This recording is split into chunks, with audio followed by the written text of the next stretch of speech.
সুনিশ্চিত করতে হবে। বোঝা গেছে?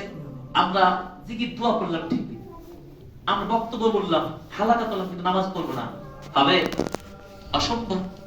এই জন্য নিশ্চিত করতে হবে আপনার আর মৌলিক ইবাদত আল্লাহর জন্যই করতে হবে, এটা নিশ্চিত থাকতে হবে। 2 নম্বর মূলনীতি কি থাকতে হবে? ঈমানটা কি শক্ত ঈমান করতে হবে আপনার তাকদীর, ভাগ্যের বিষয়ে। যা ফয়সালা হওয়ার তা হবে। যদি বিপদ চলে আসে তাও কি বলতে হবে? কাদ্দারাল্লাহু মা শাআ ফাআলা। যা ঘটে গেছে তা আল্লাহর পক্ষ থেকে, এটা হয়তো ছিল, এটা বললে এটা হতো না, যদি ওই কথা আমরা হাদিসে মিশে। 2 নম্বর নীতি কি? যা ঘটে যাবে এই তাকদীরের ফয়সালা মেনে নিতে হবে, এই ব্যাপারে কোনো সংশয় থাকা যাবে না। 3 নম্বর নীতি হলো কি?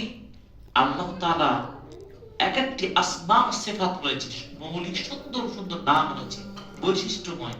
এই নামগুলো যে এক একটা বৈশিষ্ট্যকে ধারণ করে, আল্লাহ যে সেগুলো দিতে পারেন, এই বিশ্বাসে কোনো ধরনের কমতি রাখা যাবে না। যেমন আমরা জানি আল্লাহ রাজ্জাক, আপনি রিজিক নিয়ে অভাবে আছেন, ওই রাজ্জাকের উপর আস্থা রাখেন। আনতা রাজ্জাক, আল্লাহ রাজ্জাক, তুমি রিজিক দানকারী, আমি তোমার কাছে রিজিক চাই, আল্লাহ দিবে না?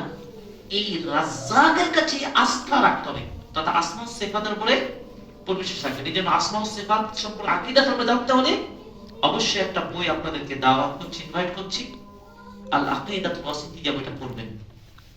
এই বইটা অবশ্যই বাংলায় অনুবাদ হয়েছে এবং এর ব্যাখ্যা 2 জন বর্তমান সময়ের সৌদি আরবের গ্রান্ড মুফতি সালেহ আল ফাওজান হাফিজাহুল্লাহ ব্যাখ্যা করেছেন। আরেকটি ব্যাখ্যা রয়েছে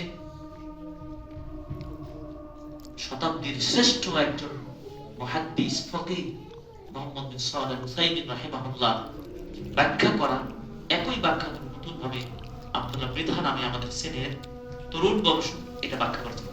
এই 2টা বই কিন্তু আমাদের ওয়াহিদ ইসলাম প্রকাশ করেছে এবং